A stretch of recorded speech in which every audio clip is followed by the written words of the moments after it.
welcome introductions. Mr. Shaw, would you start and we'll go around? Shaw.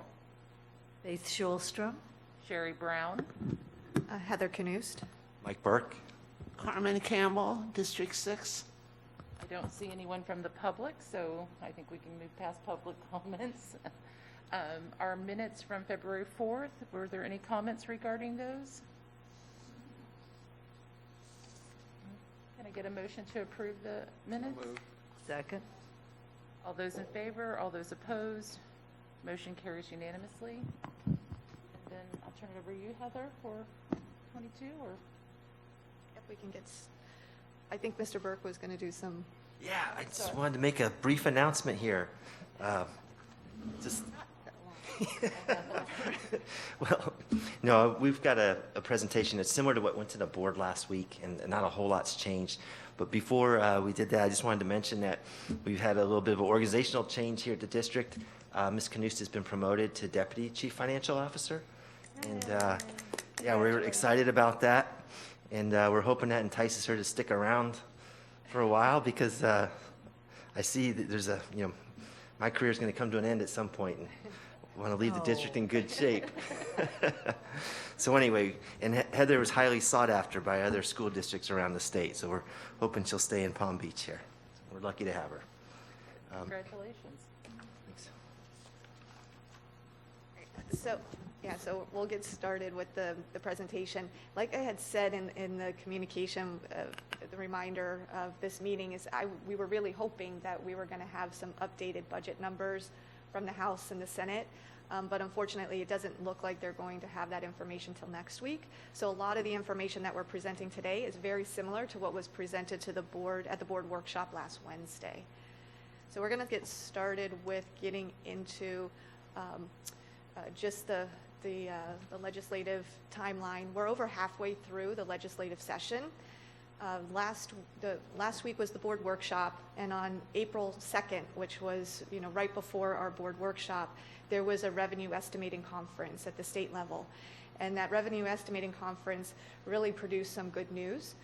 The economy continues to rebound in Florida. The actual general revenue collections are coming in higher than those revised projections from the state that were changed back in August. Each month continues to come in higher than what those projections were. And if you recall that at that time, we weren't sure at the state level what the impact was going to be from the pandemic. And so there was a significant adjustment in the general revenue projections, which then was causing a significant budget shortfall at the state level. But as a result of the change in the general revenue conference from April 2nd, they were able to add back $2 billion into the state budget for FY21 and FY22. So the House and Senate budget proposals that were released that last week of March don't reflect that positive information of the increase in the general revenue.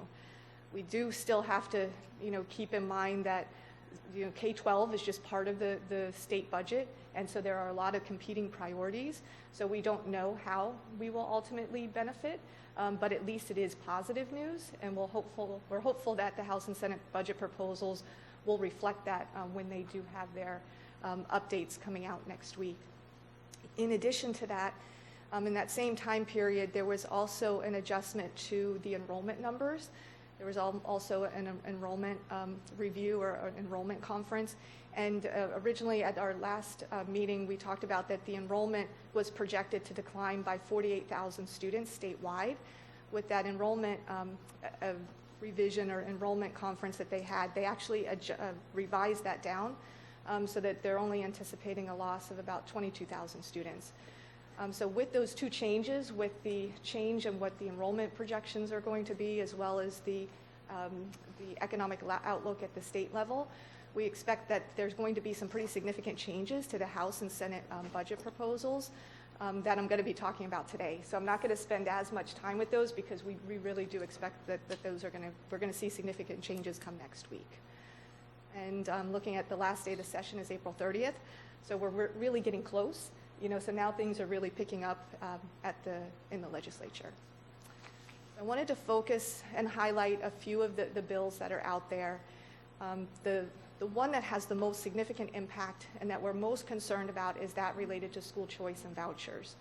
So there are two bills out there, the House and the Senate version, and both the House and the Senate version combine all of the various scholarship programs that are out there, and they consolidate them into one program. And what's most significant with the Senate version of the bill is that, you know, it's moving all of these scholarship programs into the FEFP, and it's also increasing potentially the cap and the number of students that would be eligible to receive those vouchers. It also increases the income level of those that would be eligible for those voucher programs. And it's very hard to anticipate, you know, what that financial impact would be. But the state economists did do an estimate of the Senate version and said that by the 5th year of implementation, you know, that it could cost $6.6 billion. And that, to put that into perspective, currently the vouchers that we have in our district are the Family Empowerment Scholarship as well as McKay. And we represent, the students that participate in those programs represent about 5% of the total statewide population. So if we apply that 5% to the $6.6 billion, that's over $300 million. So potentially in 5 years, we could see, you know, $300 million that's, you know, being taken out of our budget that's being allocated to the vouchers. And that's in addition to the charter schools. So the voucher program is really, you know, another program very similar to the charter schools. And even looking at the voucher program, and since it's private schools are eligible for it, there's a lot less regulations. So it's much easier to, you know, just be a private school. You're just getting the money, and you don't even have, charter schools have fewer regulations than we do, but it's even fewer regulations than what the charter schools have. So there is a big concern that there could be significant growth, and we would be losing from public education a significant amount of money that would be, you know, siphoned off into private schools. Yeah, I'd just like to add some context. So the total education budget right now is around $22 billion. So $6.6 billion is a pretty good chunk. And then charter schools started in Florida in 1996. So we've had 25 years of charter schools. And over that time, they've grown to about 12% of the state's population of students. And they're still, I think they're about $2.8 billion in total when you look at their revenue share. So what's striking to me about this is the vouchers could grow so much quicker and, you know, exponentially if the capacity's there, if the private schools start filling that market. And what we've seen so far has been pretty incredible growth with these vouchers. So this is a major concern for us, just in that, you know, we experienced declining enrollment this year with the pandemic, and we're working to try to get those students back.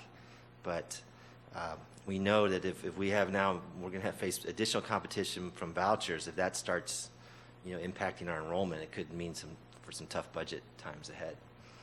It looks to me like a backdoor way to do away with public schools, or to certainly reduce the students who are in public schools, and it's very frightening. And It is. I mean, I'm wondering if there are any kind of standards being applied to the private schools at the same time. Is it just assuming that if you want to go to that the private school is a place you want to be, and how do we, you know, get some of the same standards and requirements for those private schools? I get if that's where the public money is going. yeah, I don't think there's enough. I mean, there's, you know, we had. I mean, over, I guess, 20 years ago, when Jeb Bush was governor, there was a voucher proposal that, you know, that went to the suit and went to the Supreme Court of Florida and kind of got shot down. And then since that time, we've seen little kind of bites at the apple with the McKay scholarships or the ESSER scholarships, and then we had the Hope scholarships. You know, if you felt your student had been bullied, you could try to go to a private school. But this just seems to be pretty, like, you know, even the family empowerment scholarships, they started where family income, you know, you couldn't be an affluent family. But now they're looking at how that formula will grow over time to just increase the pool eligibility significantly, to where, you know, I think right now the current cap is about 60,000, so this takes it up to 80,000, and then it could grow from there each year. So yeah, to me, it's kind of a blatant attempt to just, It's frightening. create vouchers and just, part of this has the educational savings accounts where the families can take that money and they can use it for tuition, or they can use it to buy a computer for their student, or they can pay themselves to transport their student to school, and it's pretty flexible. And that's not with all the vouchers, but we'll have to see how this shakes out. But I think it could, change the landscape of public education in our state, and Florida's leading the way in this, as a nation.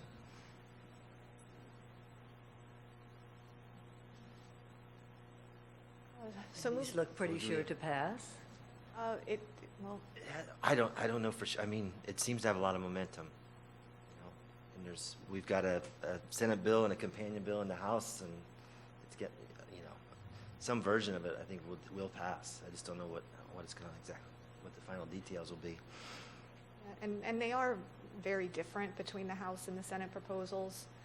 And so the ultimate impact, I guess, it depends on which one ultimately passes. But even if, because the House version doesn't increase the cap in the same way as the Senate version, but it also excludes a large group of students from even being included within the cap, which in essence would expand it. And then once it gets approved, that they would work to expand and increase the cap each year. Is there any sense of alarm by any group of legislators? I mean, there's been some Democratic opposition, but they're in the minority.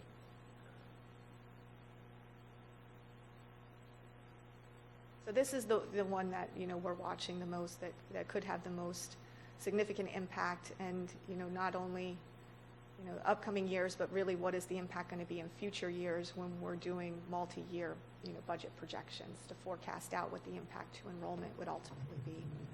If it were separate from the FRFP program, then that would be.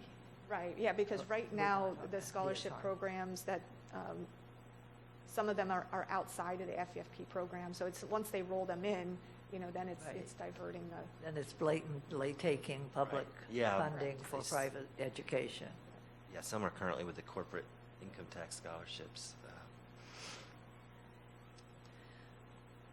Okay, so moving on to the next one, we have the impact fees. Impact fees was a big discussion a few years ago, where we were talking about in the county, increasing the impact fees that we collect.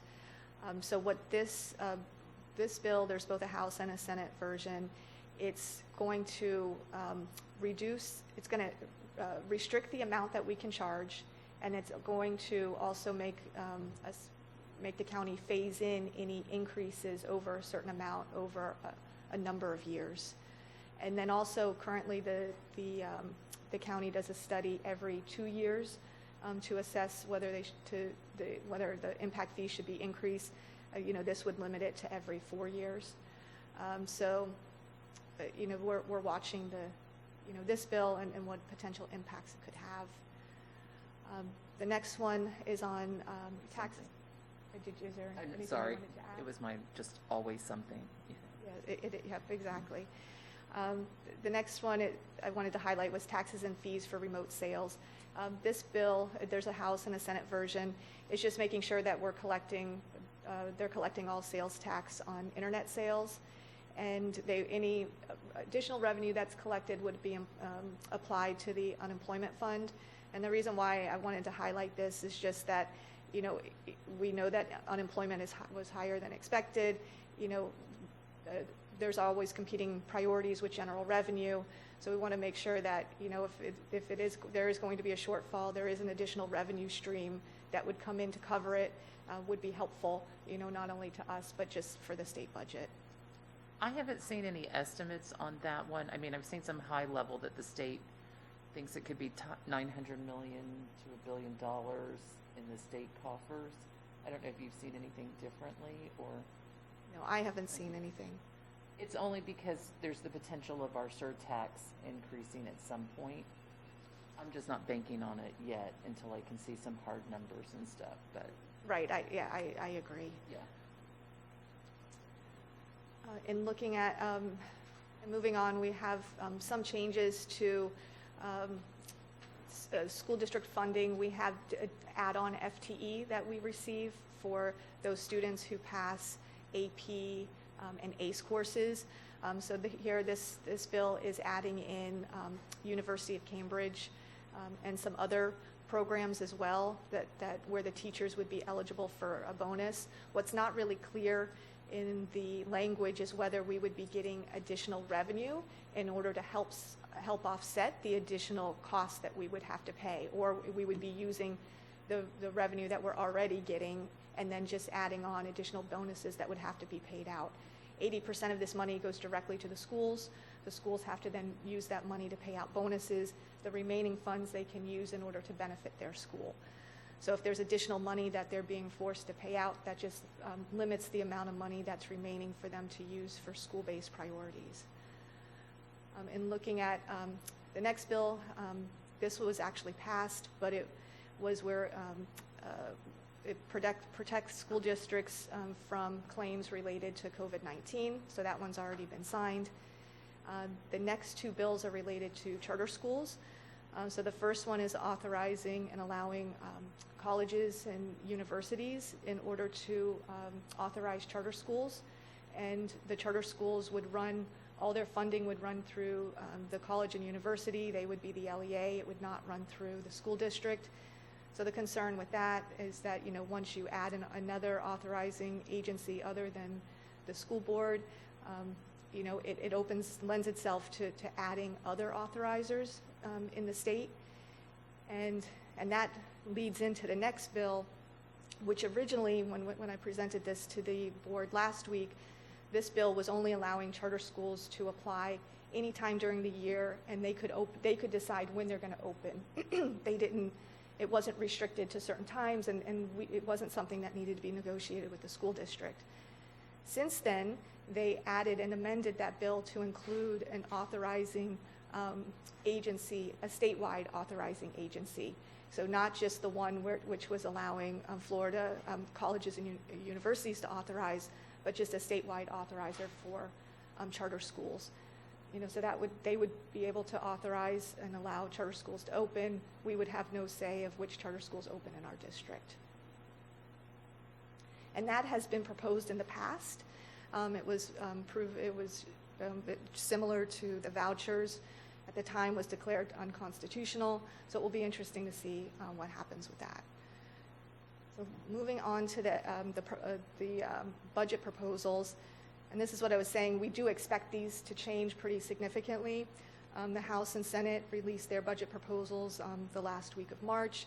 It was based on reduction of student enrollment of 48,000. That has now been revised down to 22,000. Looking at the base student allocation, the House proposal the Senate proposal is keeping it just flat, so our funding exactly the same. In the House proposal, a slight increase of $52 per student. But when you're looking at the Senate proposal and you see that our funding is flat, you think that, okay, well, that means we're going to have the same funding that we have right now, not a big issue for us to deal with. But when we're also facing declining enrollment, we're facing, a reduction of 6,000 students, that equates to a loss of $50 million. So even if our funding remains flat, because of declining enrollment, we're looking at a loss of $50 million, or a shortfall of $50 million in order to make up.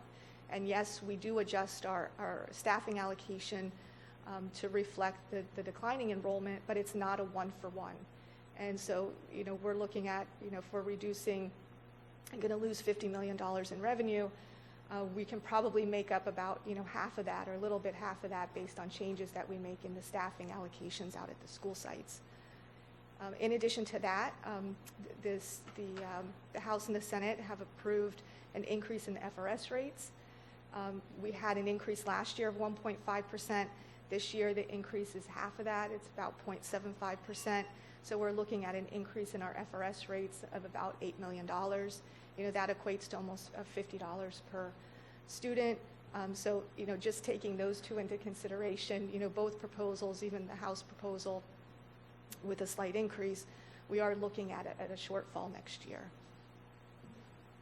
just like to mention, we went over the legislative items that had a direct tie to the budget, but there's a lot of other legislation flying around up there. There's a Senate Bill 84 that would change the FRS pretty dramatically, and that it would not allow, like going forward in 2022, no one be able to enter the defined pension benefit, like which is currently available to teachers and a lot of employees. And then that was amended recently to allow the firemen and police and EMTs to continue to go into a defined benefit program within the FRS. But there hasn't been a lot of, I can't find any information about how exactly will that work. And there's some concern about, if you cut off the defined benefit pension plan to new entrants, then the folks that are already in it and that stand to retire are already retired. Typically that ongoing contribution of new membership helps support it financially. So I'm not 100% clear on what the plan is to make sure that, at some point the money doesn't dry up for people that are expecting to have a lifelong benefit. So we've fired some questions off to our lobbyists and Tallahassee, but that's not getting a whole lot of attention, and that changes the benefits that we offer our employees considerably. So that's kind of a concern. There's also legislation about setting term limits for school board members and potentially taking their salaries away. There's just all kinds of stuff, and it's an unusual session, right? Because of the pandemic, there's less access, I think, and they're more in isolation, up there. So And under the radar. right. But anyway, those were just a couple other concerns that we're watching. They're huge. Question, Yes. does the pension one have traction? I thought it was only in the Senate and not in the House, or vice versa. It's definitely in the Senate, but it did pick up a House. They expect a House companion, or they have it. I need to double check. But Okay. yeah, it's becoming more of a concern as time goes on. I knew the fire and police union folks were appalled. And hopefully that would have killed the bill for everybody, but I guess they wrote them out, and that makes it even a crazier system. It makes Yeah. it a long-term problem, because when we who are currently in it retire, at some point you will only have people in the new plan, but you still have to fund the old plan. So now counties and cities will pay for two plans basically to keep the retirees and to have to fund the new ones and stuff. So it becomes very expensive, I think. They're I haven't seen estimates, but I just know in the past when these things are talked about that Yeah, it it's very just, crazy. and that's what's kind of concern. That's why I asked of our lobbyists, has there been any type of actuarial report on how this is going to work over time? Because I hate Apparently to- there had been, and the sponsor didn't believe it. Just said, no, that's not true. They showed him what would happen to what you described, and he said, no, that's not true. So Yeah. Well, they're a delightful bunch up there. I feel like if they're going to make that type of dramatic change, they ought to give people at least a chance to then maybe switch, cash out and put me in the investment plan then or whatever, because I don't know. It's just a pretty dramatic change. And our pension fund was always held up as being in pretty good shape. I think it's 82% funded right now. So, I'm not sure why they're missing with something that works. Like, is that down? Because I heard a number of 86. I read 82% yesterday, but I've seen it fluctuate from 82 to 87, but And I think it did change when they changed the, how we had to report. There were changes where, what discount rate plans had to use and whatnot, and that changed the valuation. And so originally, it dropped slightly, but still, we're still highly funded compared to other plans across the country. And looking at, just highlighting some other items within the proposals, the RLE, none of the proposals are proposing to roll back the RLE, which is the first time in several years, and goodness, at least probably 5 years. The assessed values are not expected to increase that much. Right now, they're proposed to increase about 2.5%. They had been increasing, 5%. We were seeing 8% increases, but most recently 5%.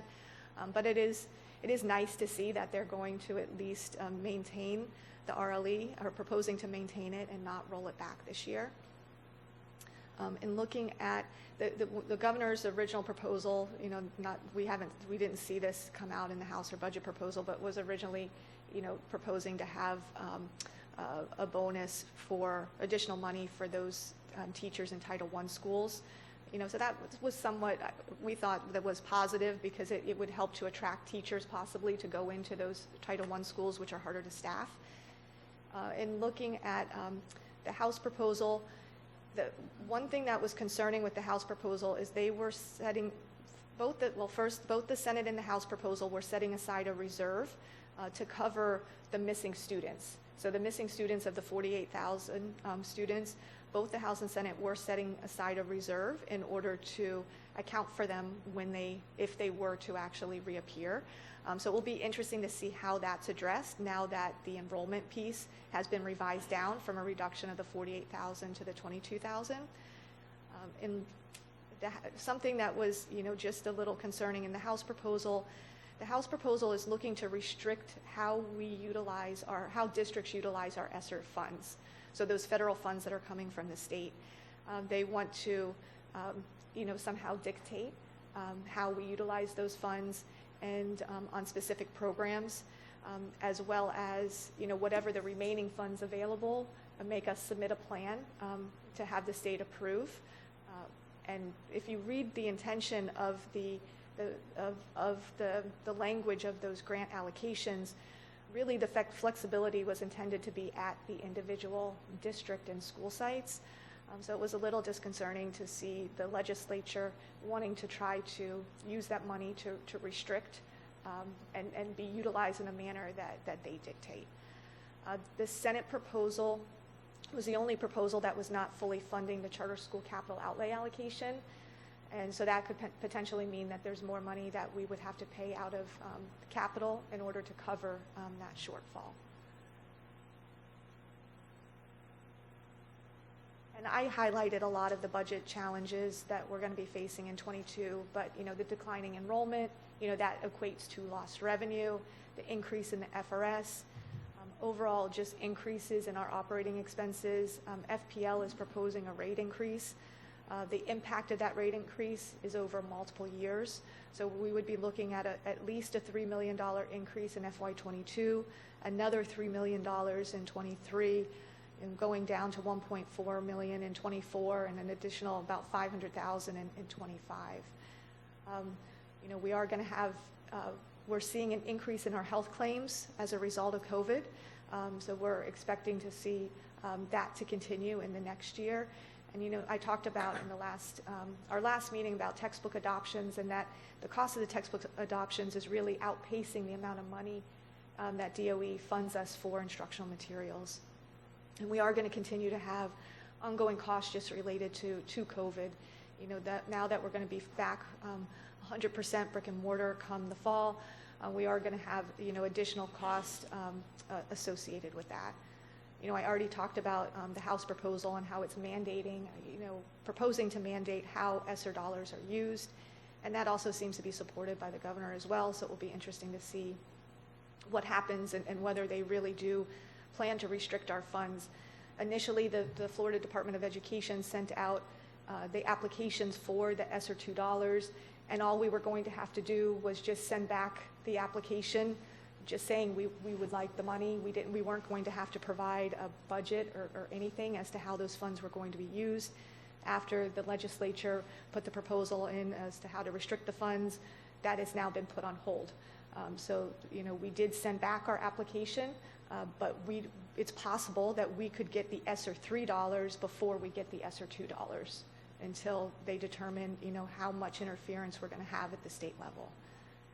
And then in looking That's at because the ESSER $3 they included a 60-day timeline, like a requirement that the state get the money to us within 60 days.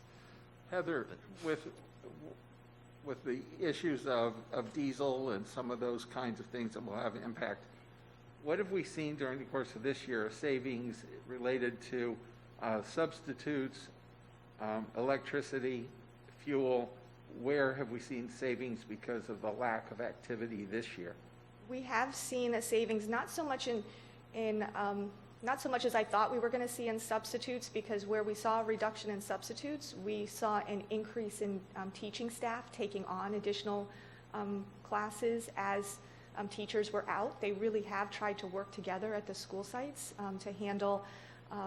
It was very difficult to hire substitutes this year, and so the Teachers get a stipend if they take on an additional class. Yeah, so we kind of saw an offset where we're paying teachers more, but we're paying less in substitutes. We did see savings in electricity as well as diesel, and so there are definitely savings we're still seeing. You know, the diesel is really just bringing it up to what we would be spending in a normal year if we were going to have our fleet fully operating, but we are seeing an increase in the diesel rates as well. And looking at the trends from the past, the question is, are those rates still going to continue to increase, or are they going to level off? You know, so the $2 million is really bringing us back up to if the fleet was fully operational, this is With what that we would be shortage spending. of substitutes, has there been any sound coming from the union related to elementary schools wanting stipends paid for elementary teachers covering other teachers and combining classes because of a lack of subs? They do receive additional funding for that now. Yeah, so that's what I was saying, that even though we saw a decrease in the substitutes, we saw an increase in the amount that we're paying teachers to take on those additional students and classes when the students are, We're doing that at the elementary level. Elementary and high school levels, and secondary as well. Mr. Shaw, last year, we saved about $27 million, I believe, that we kind of attributed to when we shut things down in March and went to online. We may not hit, I think this year, may not hit that. There's going to be, we don't know exactly yet how much, but there is going to be some leftover funds that'll help prop up fund balance, and we will probably have to factor that, and it's probably one-time savings, so we'll have to factor that in as we go about balancing this budget. But we might have a little bit of money to work with as long as we're smart about it and say, okay, we're just going to use this to cover one-time costs. What about fund balance issues related to the number of people who retired out of drop or retired early, and some of those that resigned? Well, that was something we were concerned about. Like we call it terminal pay or terminal leave payouts. When people retire, we pay off their remaining vacation time or sick time. And we saw a little bit of a spike, but it wasn't as dramatic. Like, there was a lot of anecdotal stories about, this pandemic is going to drive everyone into retirement. But it really hasn't played out like that. We've had some people take advantage of leave opportunities, and we might see more when some of those people are scheduled to come back, if they come back or not. But to date, it hasn't really, we got 13,000 teachers, and we haven't really seen anything that really skews our average salary or cost. Sorry, you may have hit this before. Why is there a decline in enrollment for kids? We had the decline in enrollment in this current year, where Okay. we lost about 8,000 students, but the state held us harmless in terms of funding. So for next year, we are going to have an actual increase in students Okay. compared to the current year, but it still is going to be a decline because we were never financially adjusted for it this year. So are these the lost kids that you couldn't find, and you're out trying to bring them back? Correct? Yes. Yes. Yeah. Yes, and it's a mix. We had a smaller kindergarten class because kids, families may have just taken the year, like a redshirt year, and we think we'll have a larger kindergarten class than ever next year. But some of these kids went to private schools, some went to a lot went to home education, some went to charter schools, and some went to work. Some of the older kids started to support their families, we believe, and may not be in school at all. But we are working with our communications department and our schools to just continue that parent outreach and try to round up as many students as we can for next school year. And have you identified a cost associated with reopening fully in the fall? I mean, I know a lot of entities are looking at, do I need to go buy all this extra stuff? You may have already put it in some of the schools or all of the schools, so you should probably have already expended the dollars and won't need to do anything different since you've already been open, so there's no additional cost to opening in the fall fully? No, there's some ongoing costs, but you're right. We had some things that, like plexiglass, you kind of buy at one time. We bought electrostatic sprayers, so the equipment was still around. We have one in every school, plus one's in the maintenance department. But the chemicals, that go into that, we'll Right. keep buying. The disposable wipes like we have here on the table here, we outfitted our classrooms with those, and that's something we have to continue to replenish. But all the hard cost of The hard cost, things- you're right, yeah. So it should be a little bit easier going into next year. But the other thing is that next year we'll have 100% of kids on campus, so we may actually churn through some more, like just paper towels and soap and all that stuff. We're making sure our schools are well stocked, and we're going through more than ever, with the people. Good, they're washing their hands like Right. this. Yeah. Yes, we support that. Another significant budget concern is, and this is something that is new since our last budget workshop, was the charter school referendum litigation. So we did have, the ruling came out from the en banc 4th District Court of Appeals, and they ruled against us. We did prevail on the two lower courts, at the 4th District Court of Appeal. It was asked to be re-reviewed at that en banc level, and so the district did lose. The school board does intend to appeal to the Florida Supreme Court, so I think we're still waiting to hear if that will be accepted. But the Office of General Counsel has recommended that we set aside, the district set aside $25 million, which would be the share to charter schools in FY22, pending the outcome of the results of the appeal to the Florida Supreme Court. Heather, if we get to that very bottom line, and the money is shared, and y'all have heard me from up on the dais, because this is my big issue with charter schools. What will we have in place to monitor that money is actually used by the charter schools for the intent that the law was, And that is and has been our concern as well.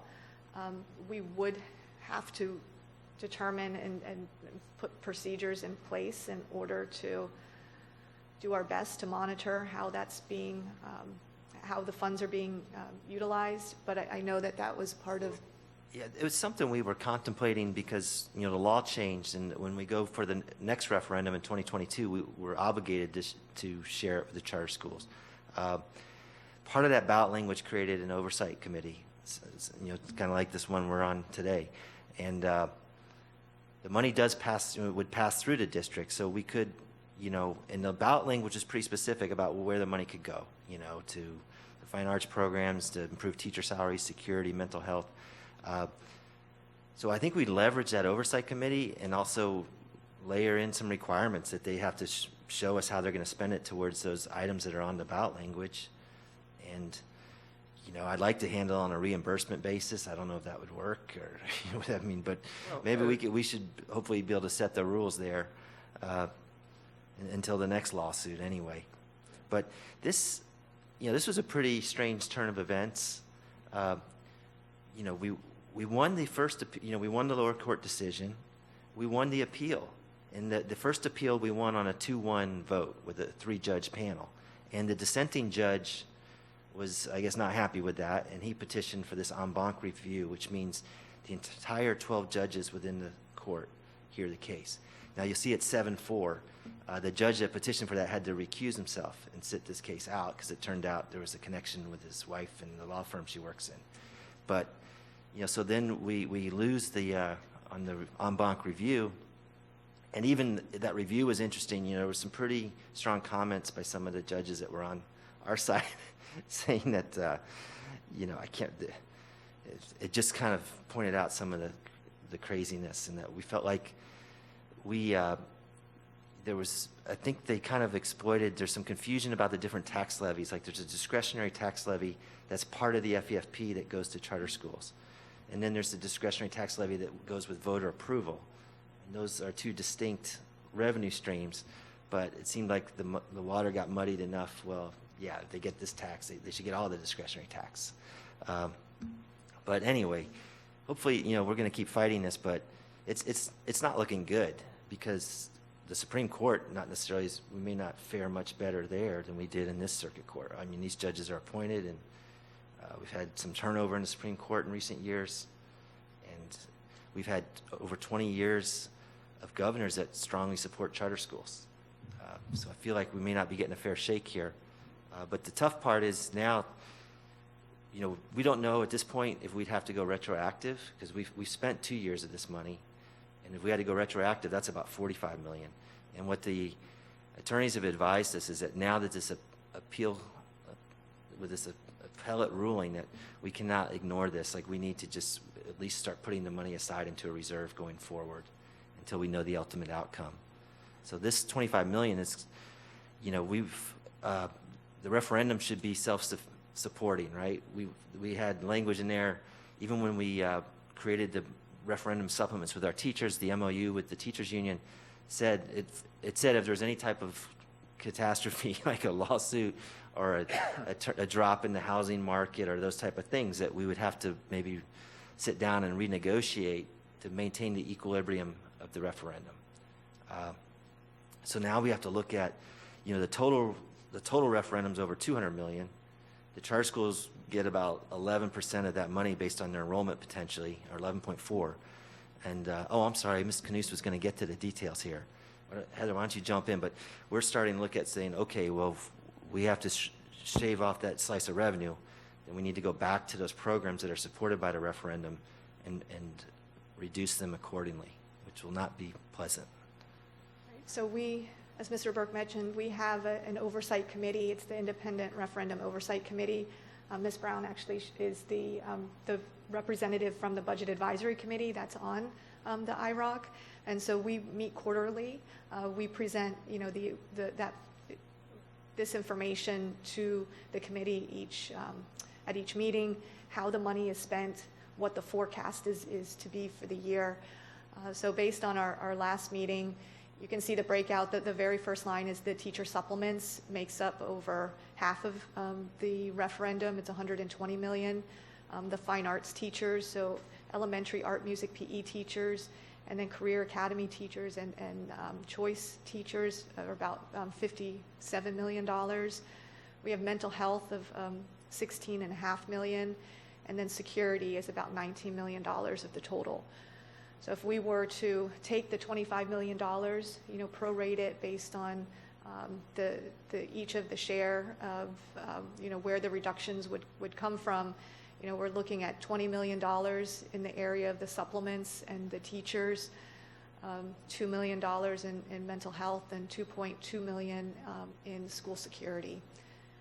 And so when we go into the next year, the FY22 budget, we're looking at, you know, where we can make reductions within the referendum in order to help set those funds aside. Heather, we have control of some of that. For example, if a charter school does not have any magnet programs or if no magnet programs, but not a career academy, if a charter school doesn't offer music, if they don't have ESOL guidance counselors, can we pull that money out? Or does that have to be allocated even if they don't offer that program? And I think that's where we would have to have, you know, more guidance and discussion with the legal. Well, the legal, I mean, it says they should get their prorated share, and it doesn't That's just how we delineate spend based it. on the programs they offer. So I think we'd have to give them their full share, but then maybe we could guide them to spend it in one of the categories that the voters supported.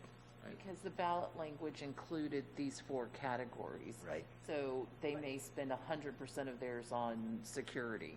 Right. They could put it all into Well, improving or- teacher yes, salaries or yes, something like that. right. Because it didn't specify percentages. Percentages and. You know, but you know what I would foresee is that each of the charter schools would be required to submit to us a plan as to how they would spend their funds. We would have to then, you know, bring those plans, you know, maybe forward to the advisory committee to make sure everybody's in agreement as to how those funds are going to be utilized. And then, I mean, I'm concerned about the ongoing reporting, because it's difficult to get the information from them now, you know, so to be able to get the information from 50 different charter schools, consolidate it for purposes of reporting to the oversight committee is going to be difficult.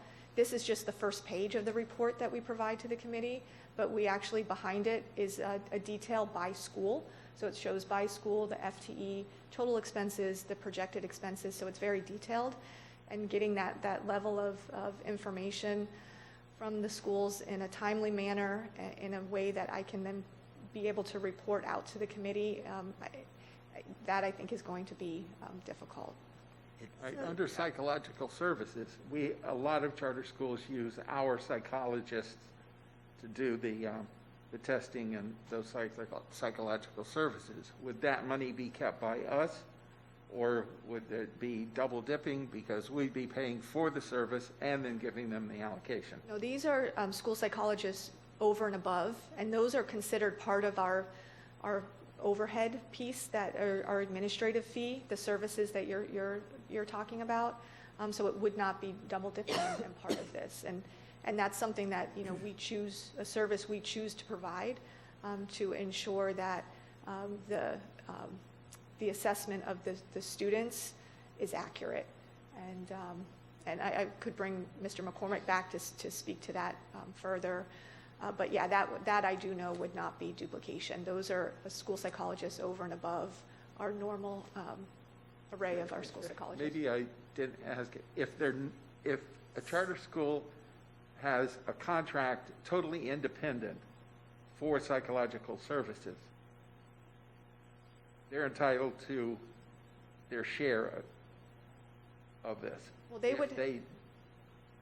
I would say they would have to present a plan to us, and we would have to assess that plan to see, whether it would fall within the ballot language.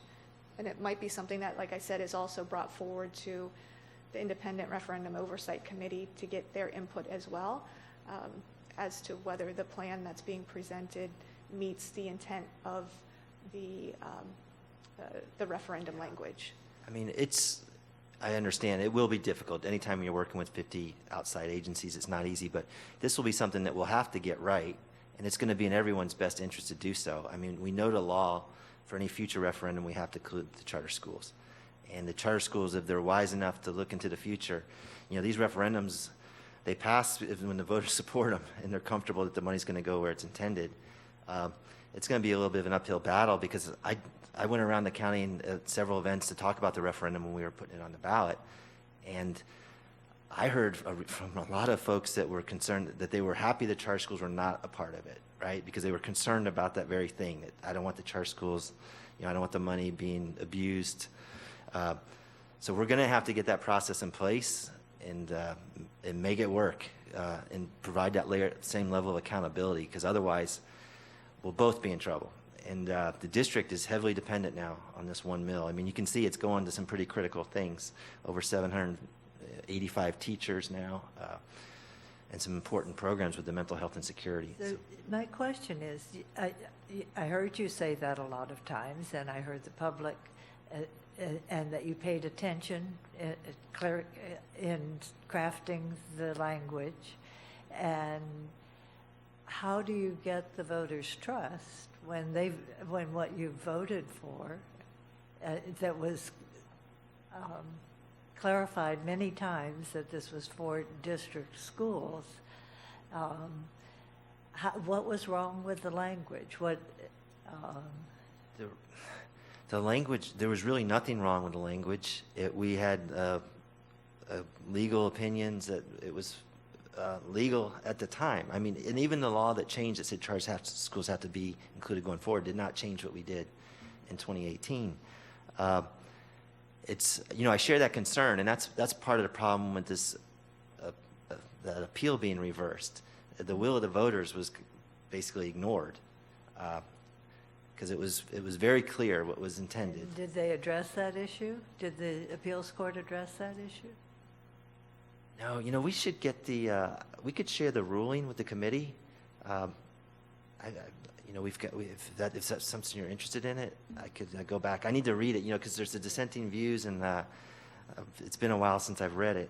And you wouldn't want to reread it. It made me sick the first time, Who was the DCA judge, the one that called for the full review of the full board? Who was the dissenter in the third? Do you remember who it was? I can find out. Let me check my emails. And It would probably be nice so we can get a sense, if you can send us whatever the ruling was. You don't have to read it, but we could. Yes, we can send you the whole ruling. Yeah. Or how that process worked, because it's highly unusual for the district court to do that. Highly unusual. And it sounds like there were a lot of personal opinions involved. I agree. Yeah, I looked at some of those numbers because they hear hundreds of cases each year, and it looks like they do this en banc review on about a dozen or so. So it's a very small amount. And then also in Miami-Dade, they had a reverse, they had an opinion from the third? I think we're still waiting on the Miami-Dade. They're in a different district court. I think we're still waiting on that ruling. So it'll be interesting to see what comes out of theirs. Yeah, there could be a conflict between the two districts. Well, and also, what does it mean for the 22 vote when charter schools are included? Is it going to matter to the public at that point? Yeah. That's a scarier thought. We're just going to have to do a lot of educating, and even with our employees, that this was something that was not the school board or superintendent. This is a court ruling. And that was my plan for 2022, is just to kind of let everyone know that the law had changed, that we didn't have a choice, and that we're going to make sure that the money we're still accountable for it for both the district and charter share. Okay, so since our last meeting, we released school budgets. They were released on February 24th. We went through and we had meetings with each of the schools. Those were completed on March 12th. Schools are continuing to make changes, but we went through and made a significant number of changes and updates through March 12th. Department budgets were released April 6th, so last week. Their departments are required to go through their budgets and have them completed by tomorrow. Then we have a meeting with Dr. Fenoy and his direct reports, where departments do present and we go through a line item review of their budgets, and that's going to take place the week of May 10th. So we do have some, what I talked about, negative or shortfalls we're going to be facing, looking at our general fund budget, between the declining enrollment or the adjustment of the enrollment that decline that we didn't see this current year because we were held harmless, the increase in the FRS rates. But on the other hand, in the special revenue funds, we're going to be getting, a significant amount of money in the ESSER 2, ESSER 3, which is the American Recovery Plan. And then we also have the SASP, which is the Student Academic Support Plan, which Mr. Oswald hopefully will be able to join us at the end of our meeting to go over an update of where they stand with the SASP. That's also an update is going to be presented to the board. I believe it's either end of April or their May meeting. The board will be receiving a full update on that. But in looking at the SASP plan, which is going to utilize and be funded through those ESSER dollars, we already have a plan for phase 1. We started with tutorial dollars that are running from February through the summer. Phase 2, we're working on what phase 2 is going to look like, and that's going to be presented to the board. A final, what we're going to do for phase 2 will be presented in June, July timeframe. And like I said, we're still waiting guidance on ESSER 2 dollars. DOE had sent it out and pretty much had to pull it back, and just everything is on hold until after the legislative session to determine how much of those funds are going to be restricted. So your dollars are going to go from the Treasury to the state, and then the state will divvy it out to you? Yes, and that's how most all of our funding works. It filters through Florida Department of Education. So that's where we send our application has to go through the state. They need to approve it. So that's why when we received the initial application for ESSER 2 and we didn't even have to send a budget, I was ecstatic because we had a lot of pushback from the state with our ESSER 1 dollars that we received. We submitted an application that was initially denied. They wanted to make sure that everything that was in our budget was over and above what we had previously budgeted for. Fast forward, so we ultimately, went along with what DOE wanted, received an approved budget come around August timeframe. Fast forward to December, the state of Florida was looked at negatively for not spending the ESSER dollars quick enough, and a lot of that was because of a lot of the restrictions that were put on by the state, and so they then made it a lot more flexible, provided and allowed us to resubmit the application that we had submitted originally in May timeframe, and so we were able to spend all the ESSER $1 in December. So, I was hopeful that the ESSER $2 we would see the same flexibility that we had that came about come in December, but it looks like that might be changing. That's why we really have to wait on the guidance to know how we're going to be utilizing those funds. But we do know the significant portion of the ESSER 2 and ESSER 3 is really going to be used to address the academic needs of the students. And in March, this was about mid-March, the Commissioner of Education sent out a letter, telling districts, you need to hold on to your ESSER dollars because you could maybe using those ESSER dollars to cover any increase in student enrollment that wasn't factored into the original FEFP allocation. In addition, if there's any cuts during the legislative session, we might be asked to use our ESSER dollars to make up that cut. So when we received this in mid-March, we were concerned that our dollars would be the ESSER dollars would be utilized for that purpose. And how do you plan how to use those funds when you don't know what the potential growth in enrollment is going to be, or we would know at the end of the legislative session how much of a reduction if there were going to be some. But the subsequent budget proposals from the House and the Senate did not incorporate this same language. So it doesn't appear that those ESSER dollars would be tied to these purposes.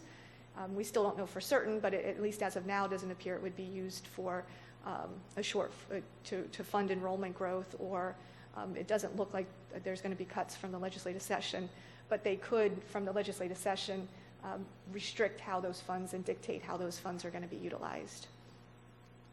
Yeah, I mean, ideally, those federal dollars are supposed to be supplemental, and the states are under maintenance of effort requirements to not do this, right? To not mitigate the impact of those federal dollars by cutting the state dollars. But there are ways for the state to do that, and we've seen that before. But anyway, that's why we're kind of in a little bit of a holding pattern here for the next 2 weeks to see what the legislature wraps up with, and then once we know what the state's done with their budget, we should have a much more solid footing as to what we really have to work with. But your schools and curriculum people and so forth are planning ways to address it, even though you're having. Yes. This is like a holding pattern, but not for planning purposes. Planning, I can tell you that work's underway, working with Mr. Oswald and Dr. Glenda Sheffield, and they're going to be presenting to the board on April 21st. They've broken that work into phases for this reason. So phase 1 was like the rest of this school year in the summer program. Phase 2 will be school starting in the fall and for the next 3 years after that. So we had to deal with this deputy CFO that they handle all the bad news, and that the CFO gets to handle the occasional good news we get. So the passage of the American Rescue Plan is going to be the largest infusion of federal dollars into education ever in the history of our nation. So this is the positive thing. It's a huge responsibility because there's going to be a lot of scrutiny that accompanies these dollars, and we have to be really careful to make the best use of it and be able to show the public that it was money well spent and it had a positive impact. This was a quote, it was out of the Boston Globe. It was a columnist about the kind of I like the latter part of the quote really, but it said, this is a once in a lifetime. They characterize it as a windfall, which I don't really like that terminology when you're providing money to educate kids. But they said, it's a good problem for schools to have, but it'll be a tricky one and best solved by focusing on those most in need of rescue. So I think I like that quote because that's when we start setting out on how to spend this money, that's a good way to prioritize it. Who needs to be rescued? And let's make sure we take care of that. But making sure that we know all of those who are in need of rescue. Sometimes kids and people who don't look like they need rescuing need it just as much as those that we think. That's an excellent or, point. Some kind of stereotype. So I really think we need to attend that all kids in these last 18 months have been changed by the circumstances, and we really need to put our energy on making sure that we address all those kids who need help, and that's all of them. That's 100% Yeah. need something different after having the 18 months that they have. I couldn't agree more. And we'll see that the first step is just that. It's digging in and identifying the needs and, trying to diagnose that and triage it. So when you're doing that, it's looking at all of them to see what they need. And I think Academic and focusing social and on those is emotional. good. You're right. I tried with the board, I tried an analogy. I don't know if it worked or not, but we're in a kind of an unusual situation here. You just heard Ms. Knus talk about the strains on our operating budget, and that we'll probably have a very lean budget out of Tallahassee. We've got declining enrollment. We've got some rising costs with FRS and diesel and electricity. And we've got this issue with our referendum where we have to now carve those dollars out. So in that sense, and we're a government fund accounting, and that's our operating fund, and it's hurting. And now in our special revenue fund with these federal dollars, we're in a terrific position here to really have some real dollars to work with. So I tried to liken it to the TV miniseries and novel Rich Man, Poor Man. And that was my attempt to try to say, look, on one hand, school board, we're in good shape. We're rich, but on the other, we're still poor. So Can I anyway. ask a question? How are these funds going to tie into, isn't the district doing their new strategic plan for the next 5 years? So will some of this money tie into, how are we going to? Yes, we're going to have a substantial amount of money to work with for the next 3 years, through September of 24, which is really, the next 3 fiscal years, or school years. And so this slide shows you just about how much money we're talking about. Now, ESSER 1 is in the rearview mirror, and as Ms. Knus indicated, we spent that really to get through this school year. But if you look at ESSER 2, the share, kind of focus on that first column on the left, district operated schools, that's the part that we get to keep. Over 150 million in ESSER 2, 354 million in ESSER 3, so you're at, over $500 million potentially for the next 3 years. That's about $166 million a year. That's about 7.5% of our normal operating budget. So it's a significant impact, and that's really going to be it's going to be tricky, right? Because we've got to invest these dollars wisely. We've got to have the impact. We've got to help the students that have been negatively impacted the last year plus. And then we need to do it in a manner that we can wind it down in 3 years and not drive off the funding cliff, and have to have a very, so we've gone through this, something similar with the ERA funds during the Great Recession, but that was different. That was using the ERA funds to just try to get through the recession and to plug holes in the budget. This is taking the largest, infusion of money ever to try to solve problems, get the kids, caught up, not just caught up, but hopefully try to, address some inequities that have been present since, for the last 100 years. And how do you do all that and, have a soft landing in 3 years where you can now get by without these dollars? So this is just the allowable uses of the ESSER dollars it's pretty flexible.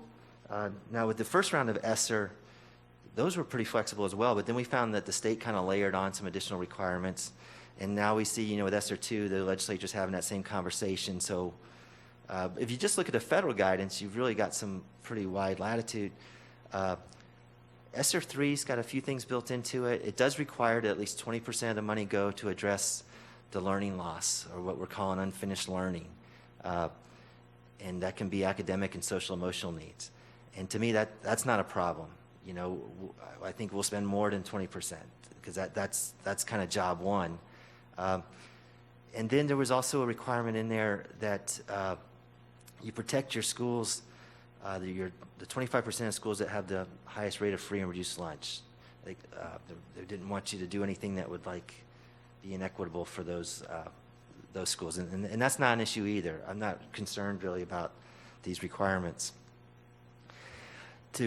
Going back to kind of Ms. Schulstrom's point, we looked at, you guys may recall, we worked with this group ERS a few years ago, and they came in and studied how we were spending our dollars and using our time and people and money and all that to see if we were how we compared to other large districts and that type of thing. And they put out some guidance back in February, and this was before the American Rescue Plan, but just with the ESSER $2. But that first step was to kind of understand and quantify the students' recovery needs through an equity lens. They recommend investing in proven high-impact strategies, invest deliberately in equity. I mean, I won't read them to you, but I want to jump ahead here because you'll see some similar guidance.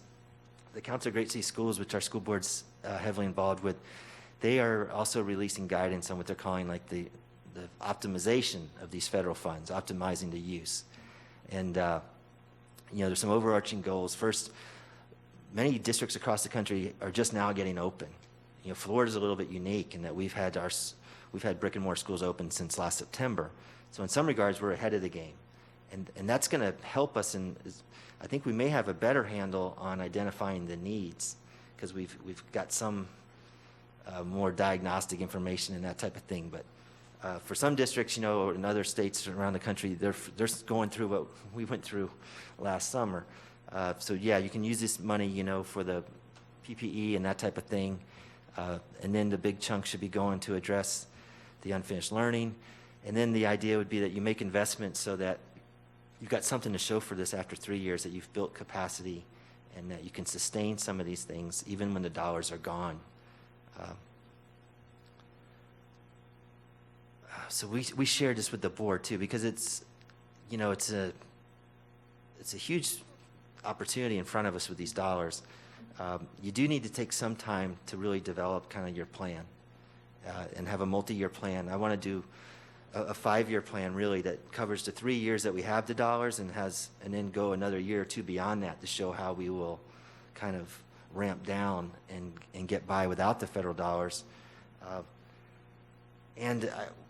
We're also kind of cautioning the board and everyone that we should probably try to focus on a few high priority investments and not try to dilute this by doing a million different things. I don't think we need to have 15 different initiatives. I think we need 2 or 3 solid things that are proven that we know will have an impact and go with that.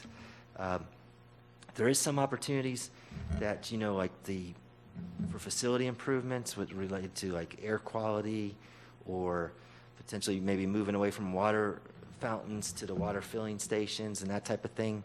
But I want to be careful not to, facilities is we spend a lot of money to maintain our facilities, and you could easily probably spend all of these ESSER dollars on facility improvements if you went down that road. So I think we have to really make sure we strike a balance and that we make sure that we first address the learning loss and those concerns first, and then to the extent that we can maybe take advantage of some other opportunities, make sure the air quality is good, the ventilation, that type of thing. There's probably a place for that. But that's going to be the work ahead in the next couple months, figuring out what are our priorities and what's our strategies, and then laying out that plan to how we'll set out to spend the money and, and how we're going to really track the effectiveness of the use of these dollars. And then also allow a little latitude if we have to make any mid-course corrections. If we see something's working better than we planned or not as well, I think it is a 3-year span, so we might have to make some adjustments along the way. Let's see. I liked especially number 2 on that last one, the equity-focused student-centered needs assessment. And I hope that is more than tests, that there's a broad view of what needs are, what make them better learners maybe than assessing the basic facts. Yeah, I'm glad you pointed that out. I love that part too. So Definitely, and as Mike said, a lot of it has to address as well, that unfinished learning that students have experienced. So in a short amount of time, how do we build up strategies that address that through an equity lens? And we've already started a lot of that already as a district, thanks to Mike and Heather. We've got $10 million going into that outside of these dollars, as well as how do we build up capacity and a plan that's sustainable Good. for the long term. Mr. Oswald, you joined us right on time, right on cue. That was good. I'm glad you're here. Yeah, and the part about thinking about the end user in mind, I thought was good too. That we need to think through how is this going to impact the teachers and the students, and what's their day going to look like with these programs, and make sure it all lines up. This is just the federal guidance with the kind of the long list of the allowable uses of the ESSER dollars.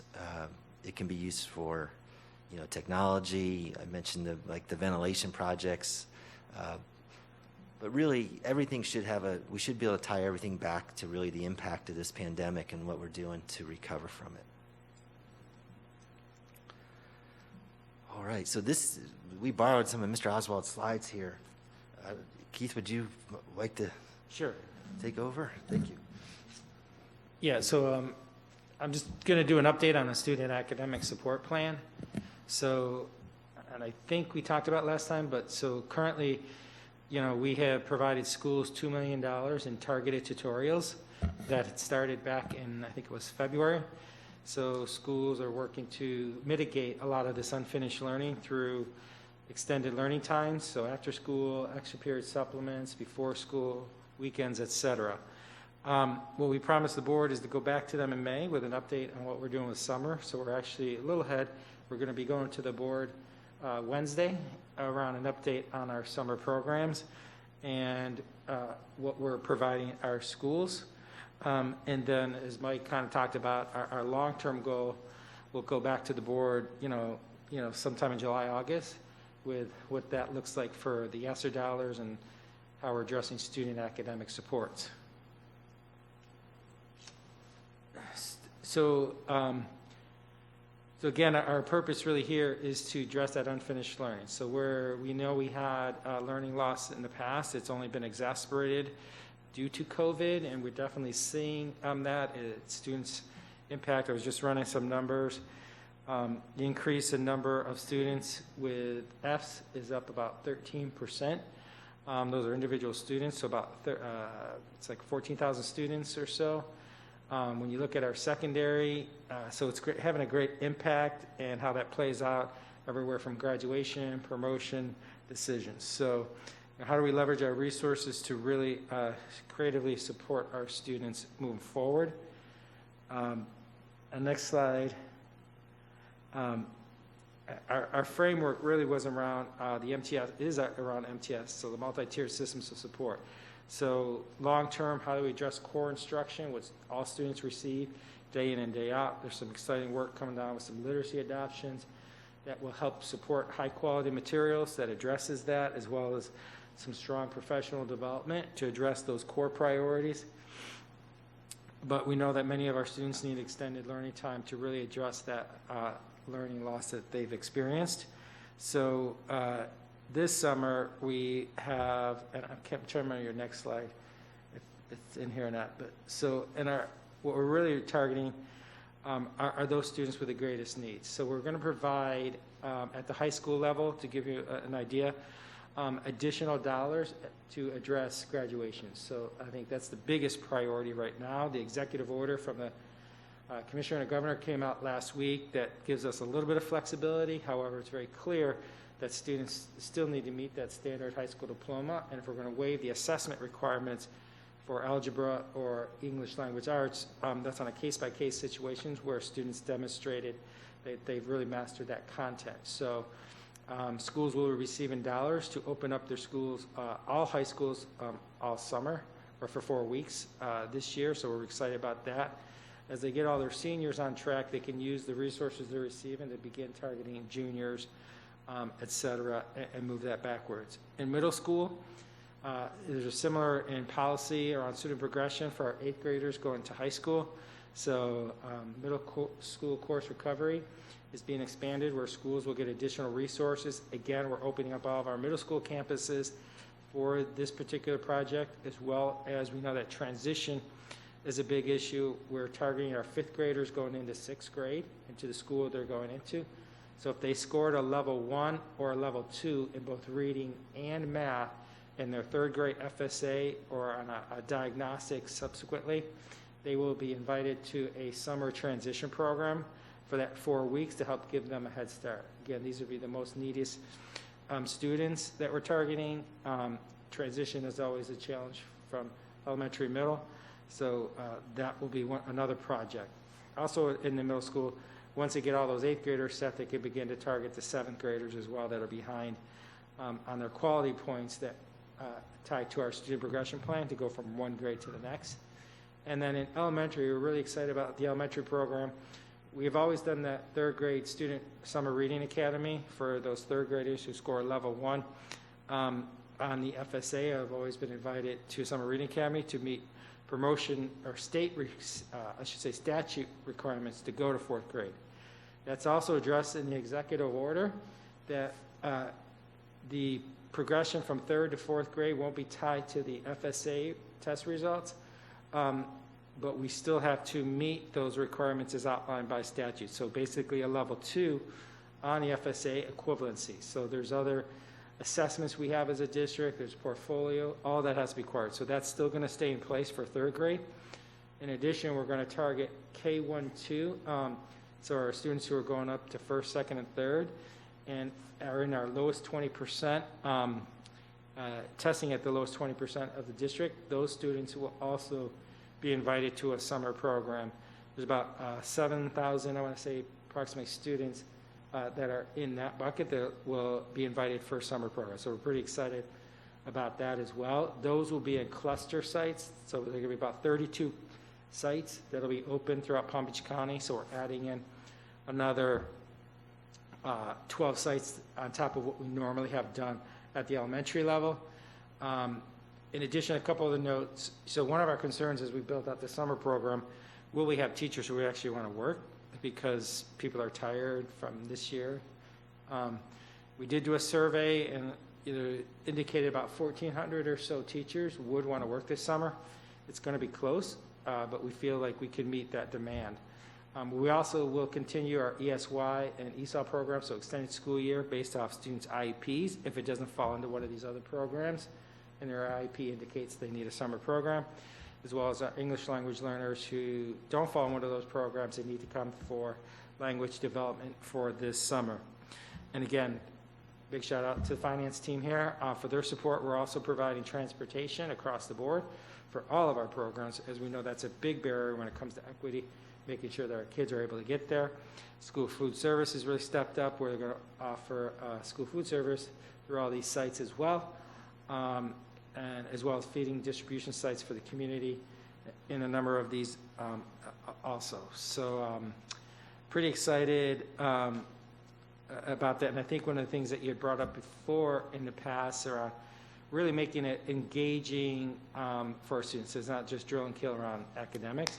So having that STEM focus, incorporating arts and other components will be a piece, especially the K-1-2 piece, and try to incorporate it in 3rd grade now that that statute has come out. On top of that, we will have the traditional summer camps we'll be offering.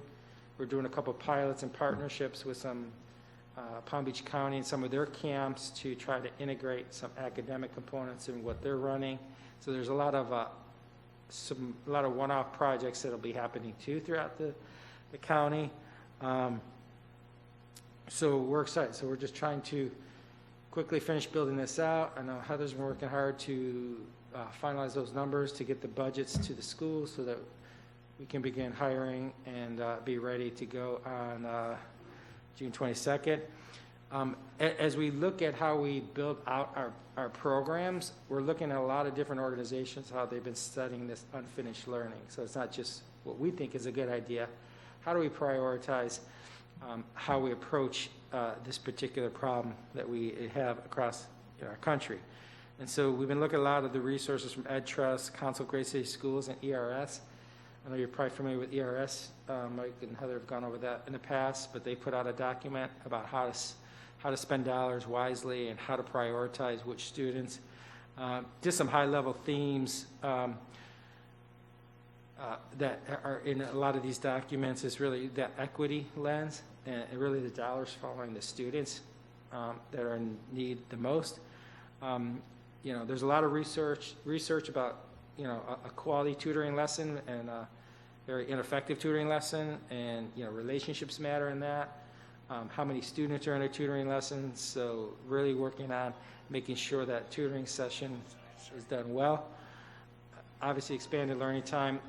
We know that some students are just going to need more time on top of what's already built into a regular school day, and prioritizing that content. So making sure that's the most important content around what we want students to learn as we have reduced limited time throughout this entire year, and then obviously in these tutoring sessions and expanded learning time, we want to prioritize that content as well.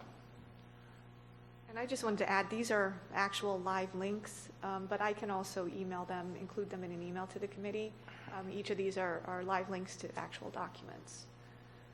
So I loved the activities you talked about, the way they would learn using art, music, and physical education, as well as project-based. And I hope that they'll spend as little time sitting in those desks as possible, so that they really are engaged Yes. in solving problems and using integrated curriculums, which it sounds like you're doing. The only thing, I wonder if you have considered inviting students other than those that scored 1 and 2, so that you have a broader base of student interaction and modeling and so forth. And just one of the ways that we used to do it is every kid who came could invite a friend, or maybe if you haven't filled up, you invite another level, or just let kids come who want to come, because I think with the kind of learning you're planning, that the more integrated and the more rich the population in diversity that the population is, Sure. the better off the success will be. Absolutely. That is a great suggestion. Concern right now is really just around having enough staff to Yeah. work this particular summer, because people are tired. So that's where we had to really reduce our scope of who we were prioritizing for this summer. Definitely, we could look at that in the future, and who we target. I do agree with you that heterogeneously grouping a diverse group helps everybody, helps all students. So we can look at that. And I wonder if there might be jobs for education majors who are home in the summer to support those teachers so that they can feel more willing to come in.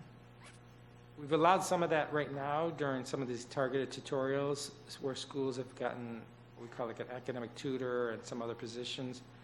We've traded off so that they could think outside the box. So we have not looked at that yet for the summer, but we potentially could look at, especially when we get down to the hiring, we might have to be more creative.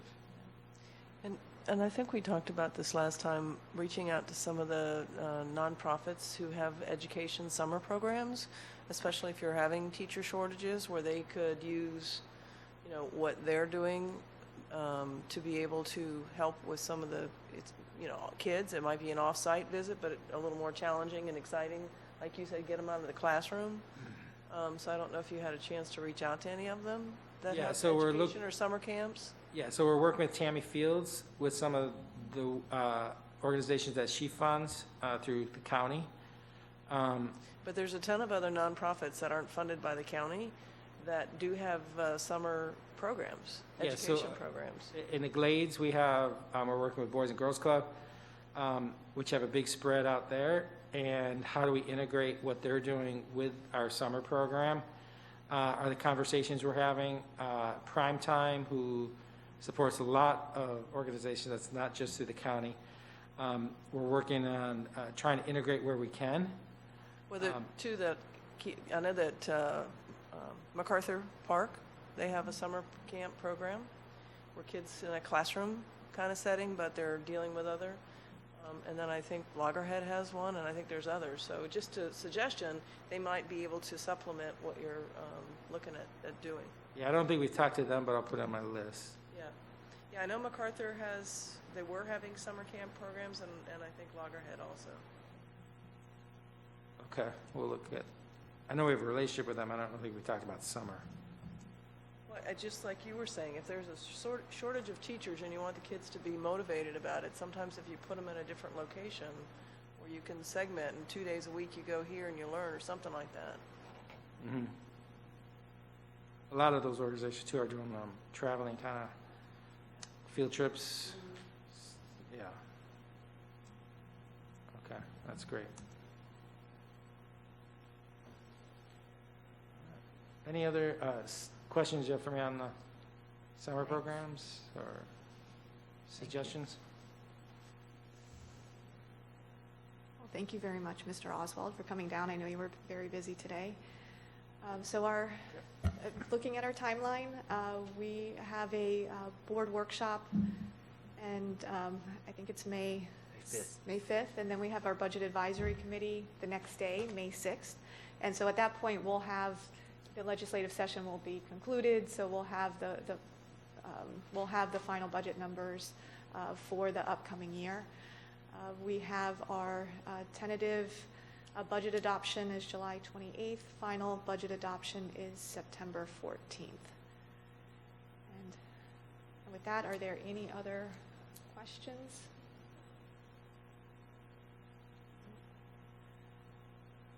All right. Well, thank you very much. Thank you. Thank you. So I guess the Is it a motion to adjourn? motion, yes, motion to. Oh, motion to adjourn? We adjourn. Thank you. All right, thank you. And make sure to take some stuff when you leave.